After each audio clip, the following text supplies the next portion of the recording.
How does a realtor with 5 children sell over $500 million in real estate and still make time to volunteer at various causes and serve on boards? We're going to find out today. Stay tuned. This episode of Keeping It Real is brought to you by Real Geeks. How many homes are you going to sell this year? Do you have the right tools? Is your website turning soft leads into interested buyers? Are you spending money on leads that aren't converting? Well, Real Geeks is your solution. Find out why agents across the country choose Real Geeks as their technology partner. Real Geeks was created by an agent for agents. They pride themselves on delivering a sales and marketing solution so that you can easily generate more business. Their agent websites are fast and built for lead conversion with a smooth search experience for your visitors. Real Geeks also includes an easy-to-use agent CRM. So once a lead signs up on your website, you can track their interest and have great follow-up conversations. Real Geeks is loaded with a ton of marketing tools to nurture your leads and increase brand awareness. Visit realgeeks.com/keepingitrealpod and find out why realtors come to Real Geeks to generate more business. Again, visit realgeeks.com/keepingitrealpod. And now, on to our show.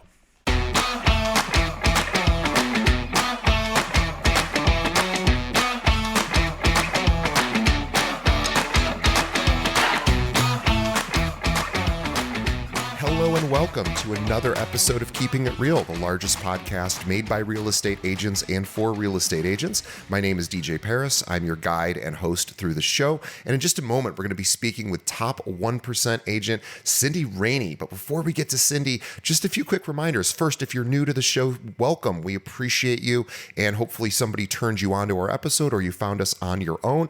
And if you aren't new to the show, if you're one of our regular listeners, we appreciate you too. Of course, please continue to tell other agents about our show. That's the best way that you can support us. And last, two more things. Please leave us a review on whatever podcast app you're listening. We read the reviews, and we make improvements based on your suggestions. And last, check out our sponsors. They're the reason we can continue to do the show, and we love them, and they have amazing products and services to help your real estate practice. All right, guys, let's get right to it. My conversation with Cindy Raney.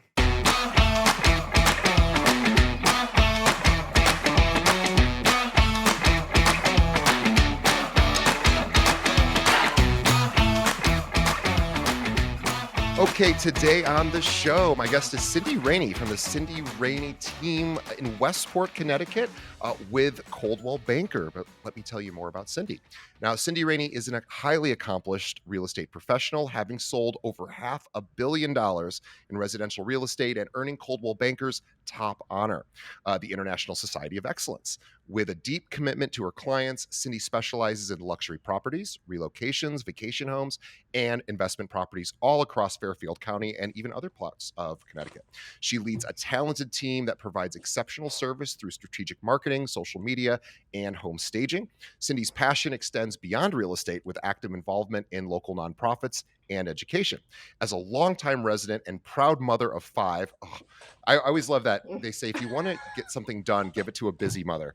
That's right. And in addition to being a busy mother of 5 and a top 1% producer and somebody who volunteers in nonprofits, Cindy's dedication to her community and profession is unmatched. I would love everybody to go check out Cindy specifically on Instagram, Cindy Raney, AND team. So Cindy Raney and team, and spelled out. We'll have a link to that in the show notes. And I also want you to check out her website, cindyraney.com. It's a beautiful website if you're looking for inspiration of maybe a website that you would want as an agent yourself. I believe this was built by Luxury Presence, and they're a great company, so check them out.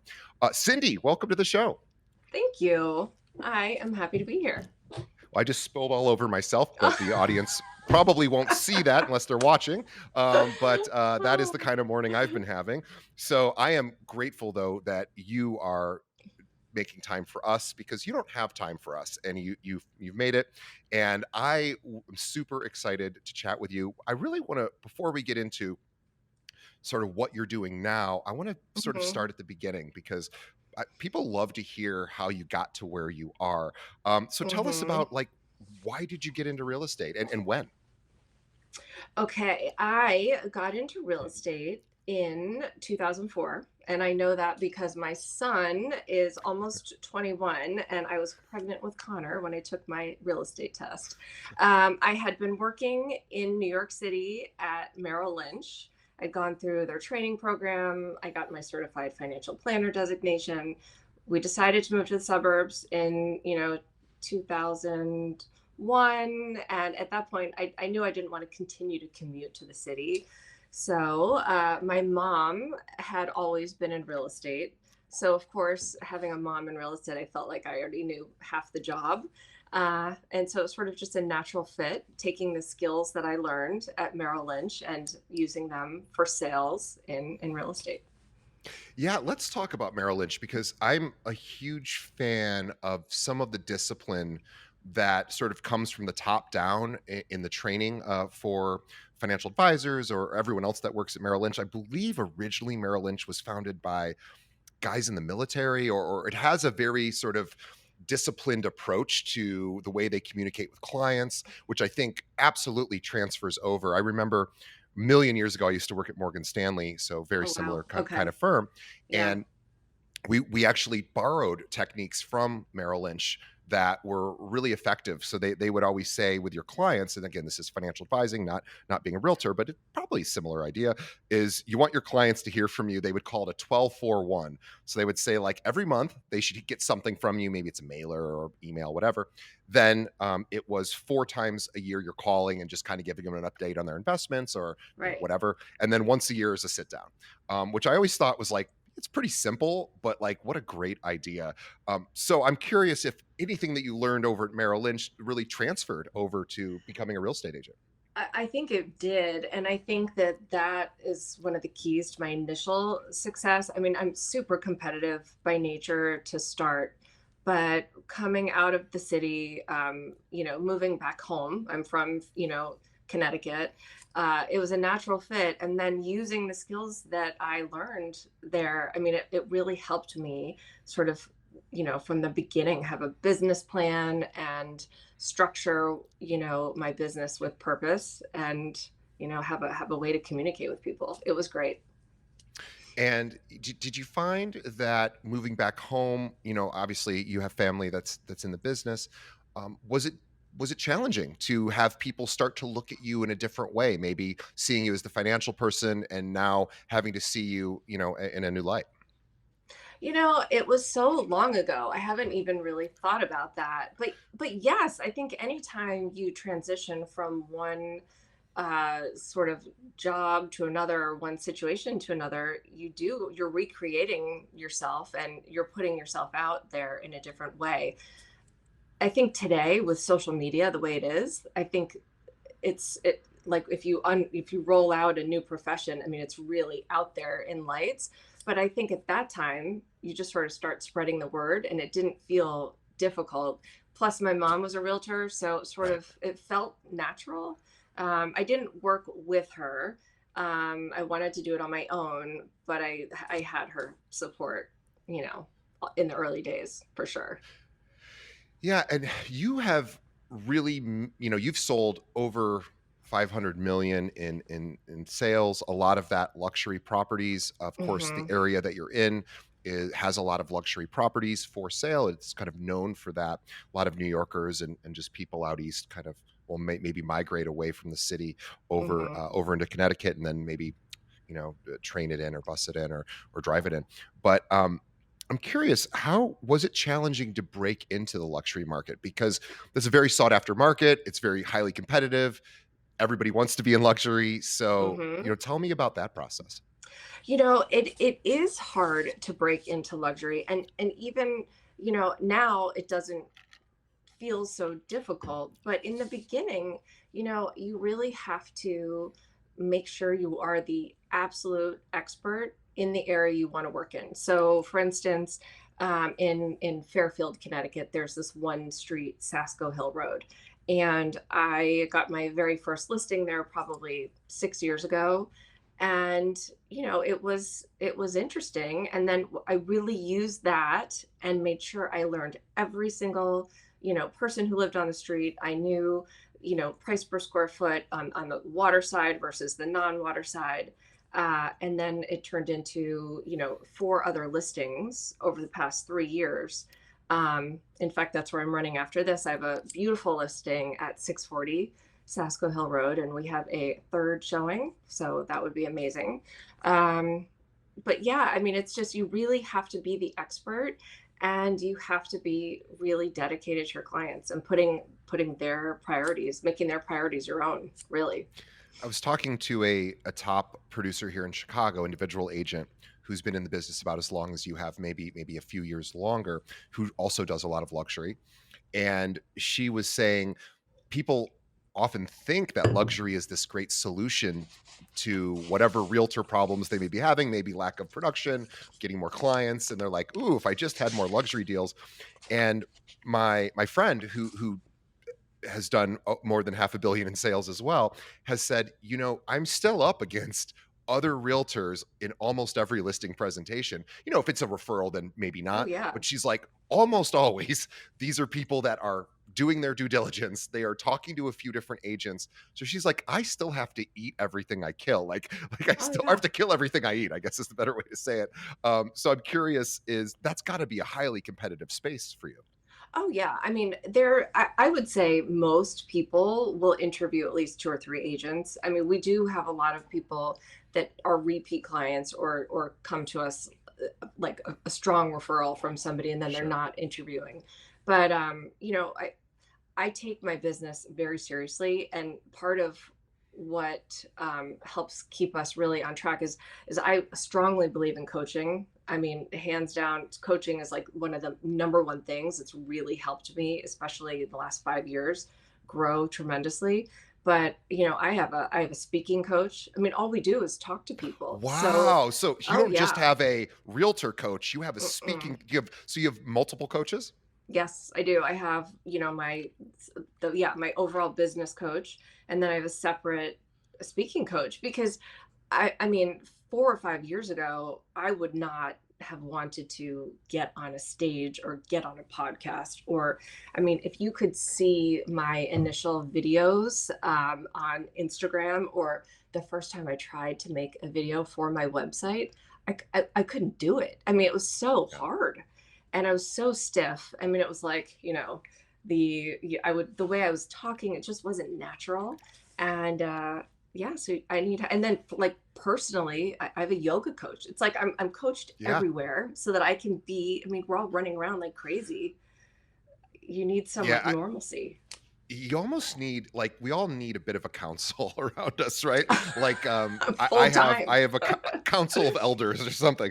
I've got, so same thing. I've got well, I don't have a business coach right now, but well, in a way I do. I actually do have a business coach. So I have a business coach, personal trainer, and an accountant, and obviously lots of other people Yeah. that assist me. But I love vocal coach because, number one, yes, you are communicating to, one on one or in front of groups. When you're at the level you're at, you get invited to speak in front of, you're very sought Mm-hmm. after. So lots of people want to hear the Cindy Rainey story. And, speaking in front of people is not the same as one on one. And it can be quite scary. And also, but I love that you're willing to do it. You're willing to do the hard stuff. And Yeah. it's, speaking in public, speaking on this podcast, it's not easy. I don't think it's easy. And Mm-hmm. I've done it for a long time. So maybe it sounds natural to me, but I don't believe that it's easy to keep somebody's attention for 45 minutes. And yet I have to do that every single episode or do my best. And so having a coach is critical, I think. And it's so easy to forget as a non high end producer that Mm-hmm. getting a coach now is just as important as Cindy. It's easy to say, well, Cindy's a huge producer. She can afford to have all of these coaches in her life. Well, maybe, but every athlete has a coach, and every athlete, Yeah. professional athlete, has coaches their entire history before they ever made a dollar. So the importance of coaching, I love that you're into that. What has your Yeah. coach helped you to do, or coaches? Well, I was just gonna say, I remember the day that I said to my husband Jason, like, "Hey, this is probably going back 5 or 6 years. I said, I think I want to do coaching. And I felt like it was kind of hokey. I was like, oh, I was like almost embarrassed to be like, hey, I think I want to do this. And at that point, I think it was like $750 a month. And I said, I know it's a huge investment, but I want to try it. And we've grown so much from that day, and my coaches have grown. So you don't stay with the same coach. Like, you grow, you get the next level of coach, and it progresses from there. But you don't need to be making a ton of money to start investing in your business. I mean, I think for people that want to grow their business, that is the number one place to start. You should hire an assistant to help you do the things that you're not good at or that you don't like to do, and spend time on like meeting people, being out there, the things that you are really good at. And you should just invest in yourself early on. Yeah, I'll tell you what I have an assistant doing. So a lot of us again are thinking I can't afford an assistant. Well, I have an assistant who lives in another part of the world. She's been with me for years. Hmm. She's a lot less expensive than perhaps somebody would charge me here in the United States, but I can afford what I can afford, and as a result, I so just today this is kind of funny. So I don't practice real estate myself. I recruit realtors, so it's kind of Hmm. similar in a sense. I'm reaching out to people trying to see if they'd have interest in joining our firm. Well, one of the things I realized was, and again, if anyone who's listening in our local market, I apologize for pulling the curtain back on this, but just to show you what somebody can do, is I have an entire list of people I'm trying to prospect or that I'd like to eventually become an agent at our firm, and they're at other firms right now. And so what we're doing is we're tracking all of their production, and whenever they do something cool, or do something important, we call it a superlative, something impressive. Even Hmm. if it's just impressive to us, we're sending them an email or I'm calling. And so what my assistant does, and it's just 1 hour a day. I only pay her for 1 hour a day of this. She finds 20 of these opportunities, like, hey, this person just listed as crazy new listing. We should congratulate them and say, hey, we're watching you. Like, this is really cool. Like, good luck. Hmm. And all of these ways to let people know that we care about them and that we're paying attention. And she just loads up 20 emails. She writes them all herself, just a couple sentences each. And then I go through at the end of the day, I review each one to make sure it sounds like my voice and I can make changes. And she's been with me for years, so she knows my voice. And it would be just work I would be doing anyway. And I have to review it and approve it and I send it out. And it really does come from me. She just starts it. And Yeah.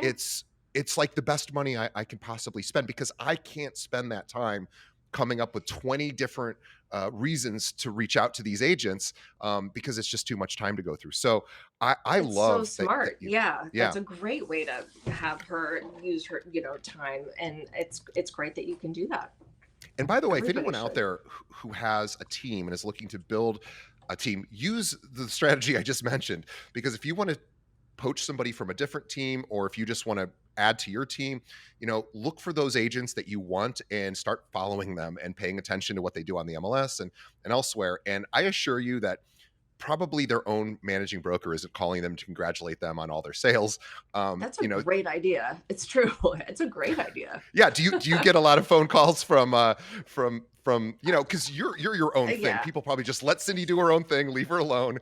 But it Yeah, is nice once in a to it is while, nice to but get. no. Yeah. It's nice to have someone say, "Hey, I noticed you just put up that great listing on." People love praise. They love to know that you're, noticing them. I think that's really smart. I think I'm going to do that when we start our next recruiting effort. There you go. And check out Cindy's listings too. On cindyraney.com. It's just super impressive. I think I always like to demystify a lot of times, and I do this in my own life too. I'm like, if I only had that one thing, I'd be happy, I'd be Hmm. successful, I'd be happy.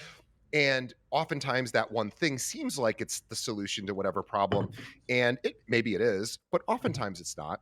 And so I'm curious on everybody wants to do luxury. It's highly competitive. Obviously, the commissions are high, but there's downsides to it too. And I don't even want to say downsides. There's unappealing parts of working in the luxury market as well. Number one, highly competitive, obviously. Number two, you have to really know your stuff, maybe more so than a client at a lower price point that isn't being fought over as much in the Hmm. marketplace. Um, and number three, just having to outperform the other agents in your marketplace. So tell us, you know, so you talked about, I need to really know my data, my stats. Hmm. What else is really important about keeping a luxury client happy, making sure that throughout the process that what are you doing along the way to ensure that by the end of the process they're like, wow, Cindy was the Yeah. best.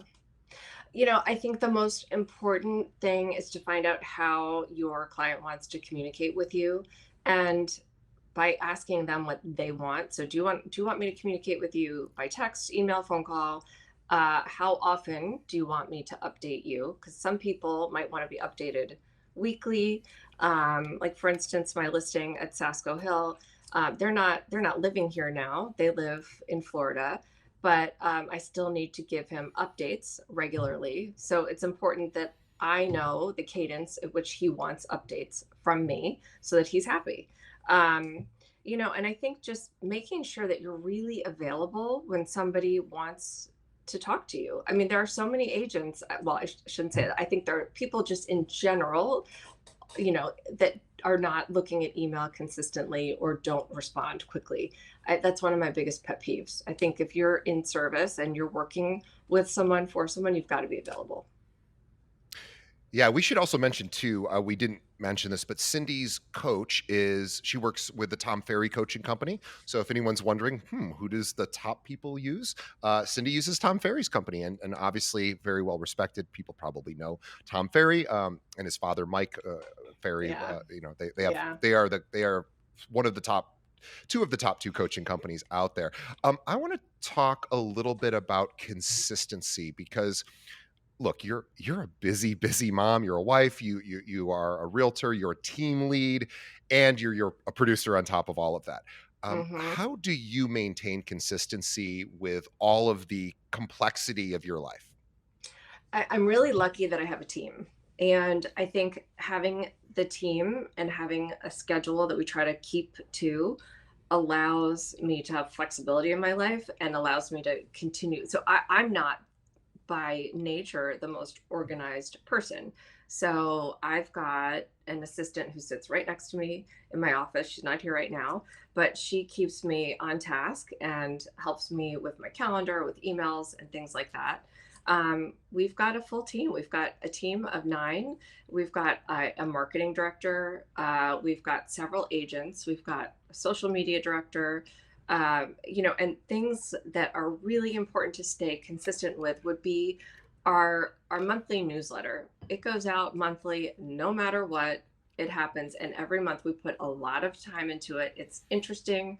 People love it. We really like brainstorm about what we're going to give people on the market. We give them market insights, and we don't just spit out the numbers. We really think about it. I mean, it's like Jason is actually, he's my husband, he's my business partner. And, his role on the team, other than being our visionary, he's our numbers guy. He knows everything inside and out. So we all work together to put that together. Um, and something like video, for instance, if you're going to put yourself out there on social media, you have to be consistent because people will start to expect to see you and they will enjoy getting the information you're giving them. So consistency in anything you're doing, you've got to be, to be great, you've got to be consistent. Yeah, let's talk about social media. So, a lot of times agents in the luxury space or people who want to get into the luxury space might think, well, maybe luxury does means I don't have to do a lot of social media because maybe it's been seen as that's more of a relationship play. And I don't know whether there's credence to that or not, but you are doing a lot of social media. So tell us about the kind of content that you like to consistently do on social media that really helps, personify the brand and help get people interested in you.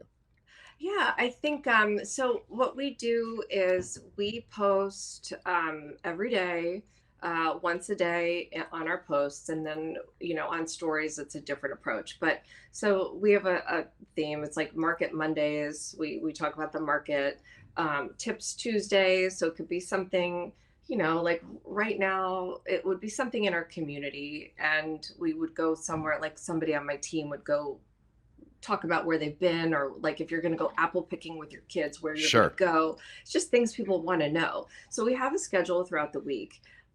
More than happy to share the inside, list with anybody. If you want to DM me, feel free. I can give you sort of our cadence.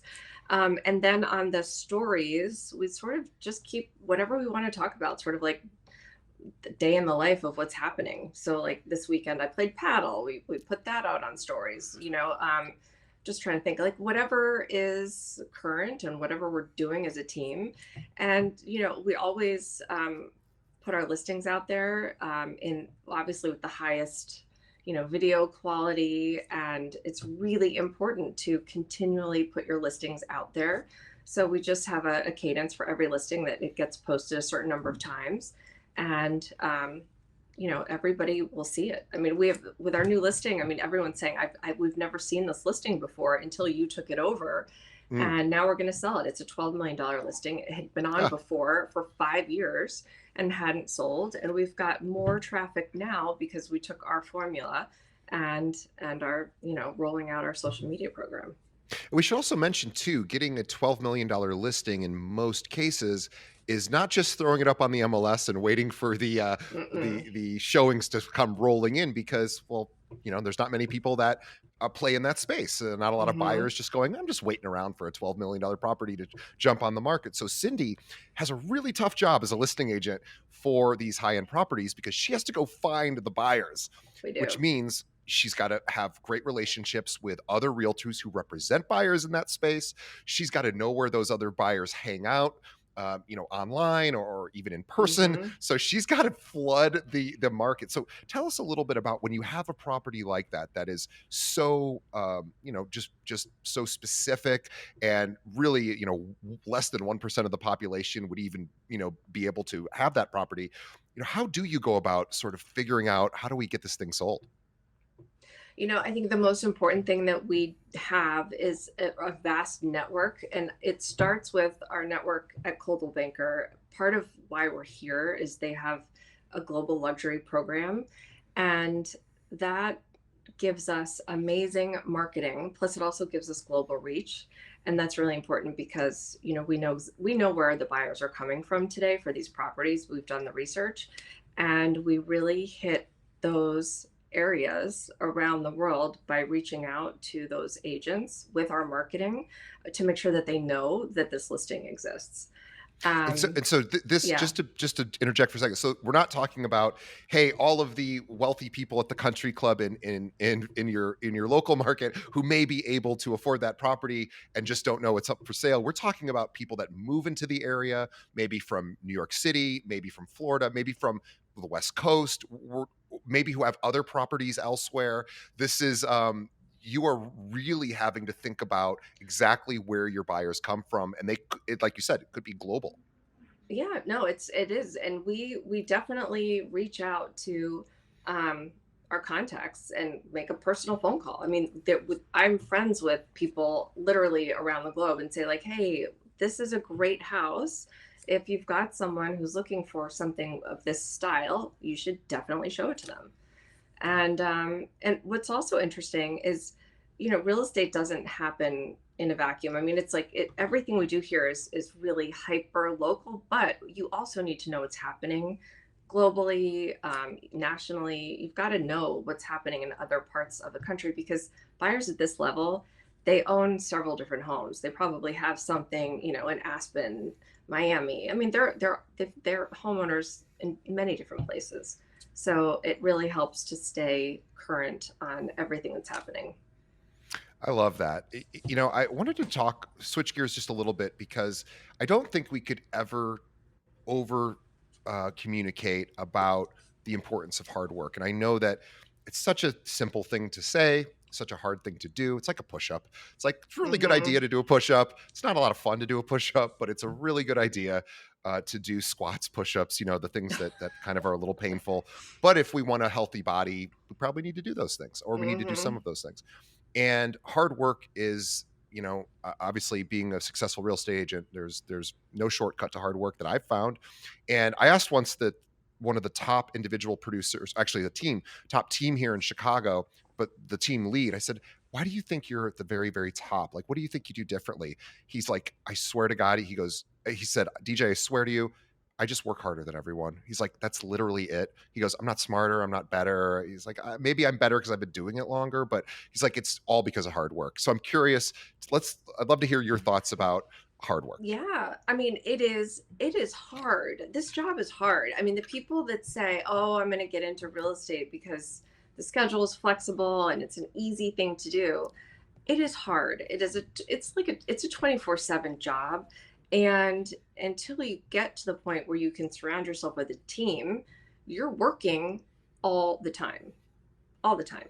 So, and in the beginning, all you have to sit open houses, like do two on Saturday, two on Sunday, take desk duty every time you can get it, constantly market and put yourself out there, do mailings, all of these things until you have a name for yourself. But I mean, I work hard every day, all day now, even though we have the team, but it's a little bit easier because it's a little more organized.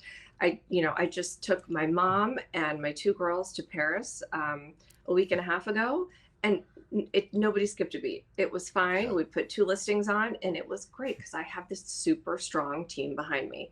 I was always available, but it can run without me here in the moment, which is amazing. Yeah, well, gosh, that's impressive. I suspect being a mom of five and team lead and a producer as well, that you would have to know when you wake up every day. I know I have a plan for the day, and Yeah, can we talk about how do you set that plan? Because yeah. what you're accomplishing to you maybe is like, well, this is just what I do. To everybody else, they see you as like an alien. Like, how are you able to do all of this? So I'm curious, just with the planning of the day, how do you think Yeah. about planning the day? Because there's so much chaos in your life, you have to have a plan. Yes. So, I mean, a couple things. I learned a few years ago that I used to say all the time, like, I'm busy, I'm busy, I'm busy, and that was sort of my go-to phrase. And I was really good at multitasking, but now, I turned 50 recently. I can't multitask as well, so I have to stay super organized. So my day is pretty much the same every day. I wake up, I make my latte downstairs. It's like first thing I have to have every morning. I spend about a half hour really getting ready for my day, checking emails, making sure I'm ready for any listing appointments, anything I have. And my 13-year-old daughter goes to school about a half hour away from us. I could put her on a bus, but like she's my last child at home, and I love that time with her. So I drive her to Sure. school. We listen to Taylor Swift. We talk. We like get her ready for the day, and then from at once I drop her, I come right to the office, and we have our team meeting, our team huddle, and then I work really from 9 to about 3, and then the rest of the day from 3 on, I'm back on like family time, fully available, Wow. but I'm back to you know picking up Cece from practice, bringing her something somewhere to a tutor, um, and then I'll get back on the computer maybe around 7. Yeah. And then are you, how much sleep do you get? Because sleep has Oh, got to be a luxury for you. no, I can tell you exactly how much because I've been wearing my Apple Watch literally every day since I got back from Paris. I'm a little obsessed with my amount of sleep right now. I've been getting like 8.5 hours of sleep, and I now need to like do a deeper dive because there's like core sleep, deep sleep, REM sleep, Sure. and I need to figure out what it all means. But I'm like last night I got 7.5 hours, but I still feel okay. But my average is like 8.5 hours of sleep, which I think is pretty good. That's more than a little bit good. That is Yeah, crazy. But again, it requires for you to even to get eight yeah, and a half hours of sleep or 7.5 hours. yeah, It requires a ton of organization. It requires a discipline yeah. of I need to go to bed at this time. I need to wake up at this time. Obviously, as a mom, you have to wake up and you have responsibilities for the Yes. family. But I love too that at 3 o'clock every day, there's a time from 3 to 7. It's mom time. It's family time. I'm here. I'm present. And then I can do my work in the evening. Should I have any? And then I get to go to bed at a wow. You maybe have the most balanced life I've ever heard of from a producer of your level. It hasn't been this way always, and I'm really lucky because I work with my husband, and like we have different offices, so we're not in the same place. We do different things. We stay in our lane. I learned what that meant early on when we started working together. But I it has not always been this way. I Sure. missed countless soccer games. I mean, when I was in my 30s, late 30s, like I didn't even see my kids on the Yeah. weekends. So I Yeah. mean, I put the time in, and um I think it was important for my kids to see that I did that, and they are Right. really respect hard work. I've got a child who he's turning 21. He's going to graduate in 3 years from Babson College, and Wow. he's going to grad school. I mean, he's such a hard worker. Like, they're all such hard workers. I'm so proud of all of them. Um, yeah, it's right now, being a mom, it is being a mom and being part of a family. That's like my why. That's why I do everything that I do. So I make sure that I make that a priority, as well as obviously taking care of my clients. And then thirdly, giving back to our community, because we can, and it's really important to me. Yeah. So let's talk about giving back. So, why is giving back important, and what does that mean to you? I think that by giving back to other people, I mean, it makes you feel good. First of all, that when you can help other people, and there are so many people. We're in a community that's right next to a town that people are they do not have everything that they need, and the fact that we can help people in so many different ways, it means the world. I mean, there's so many different ways you can help today. But I have a child who had struggled with anxiety and depression for a little bit. And I know that there are people that don't have resources. So part of what we're doing, we work with Bridgeport Hospital. We have just been able to give a tremendous amount of money through a committee that I'm on, through a board that I'm on, to help handle situations when kids come in, those teenagers Mm, who are just anxious or depressed, so that they're not yeah. put with the adults. I mean, there's so many different causes out there, but that is something that's like near and dear to me. And Yeah. I just want to be able to help as much as I can. Yeah, I think about right now teen girls in particular with social media. It's got to be brutal.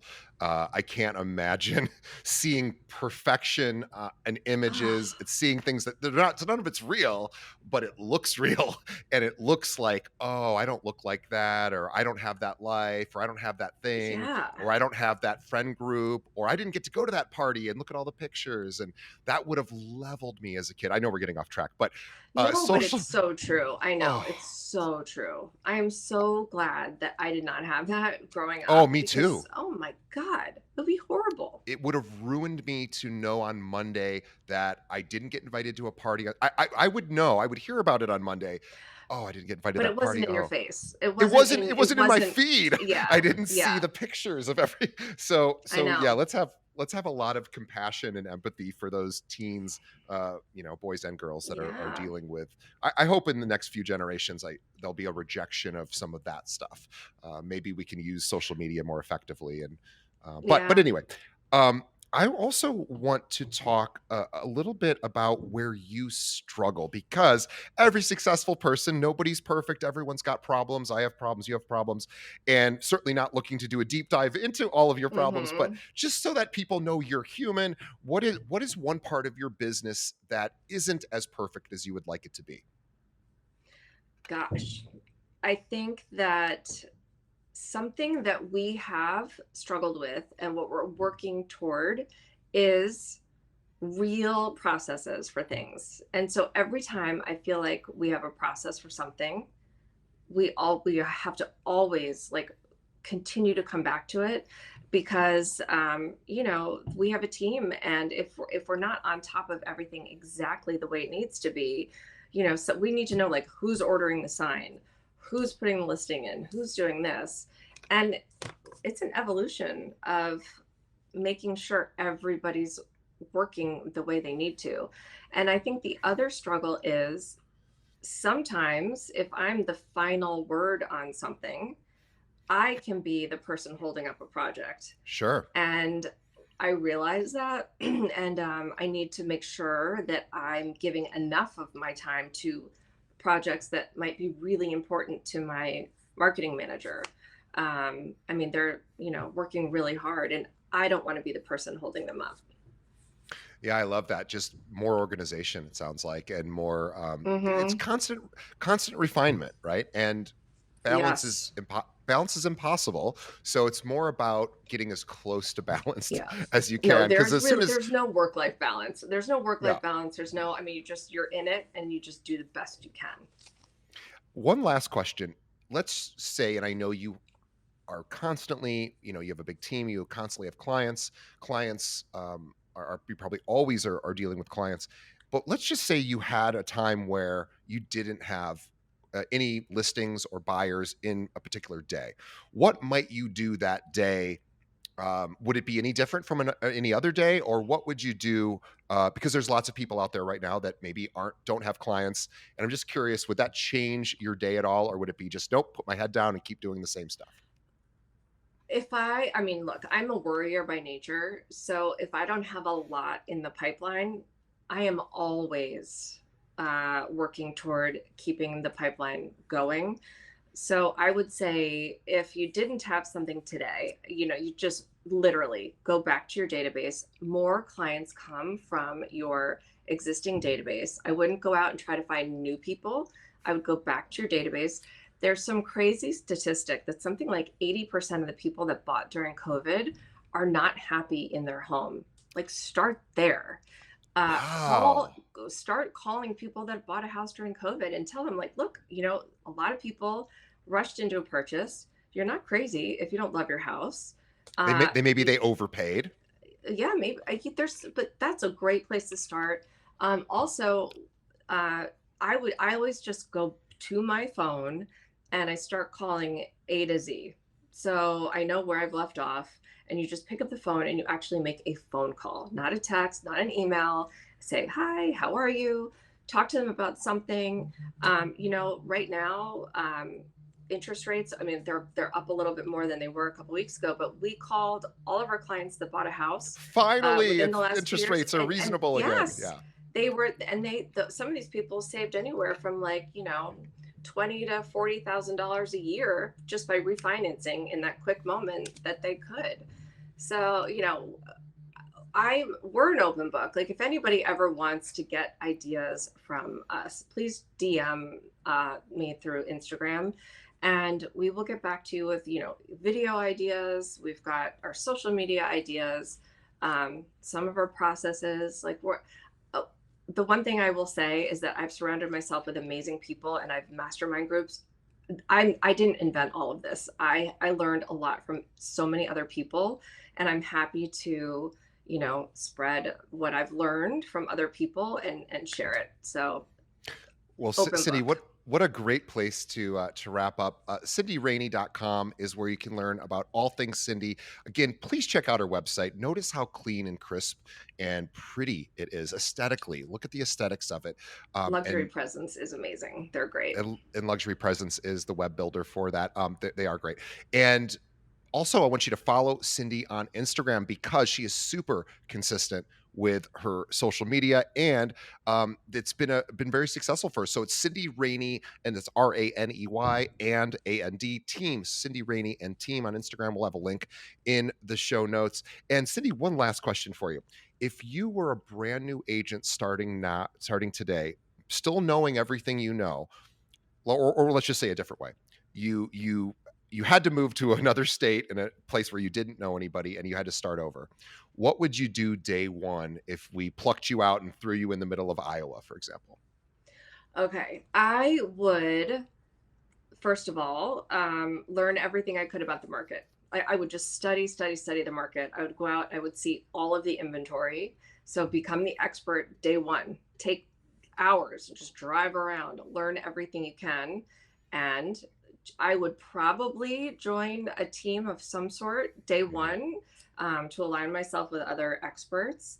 And I think by doing that, I think you can very quickly start getting listings. And from there, it all trickles down. I mean, listings are really the key to driving business Sure. in today's market. So it's possible, and making sure you're on social media as the expert. And I'm going to add tack on because I know Cindy would say this.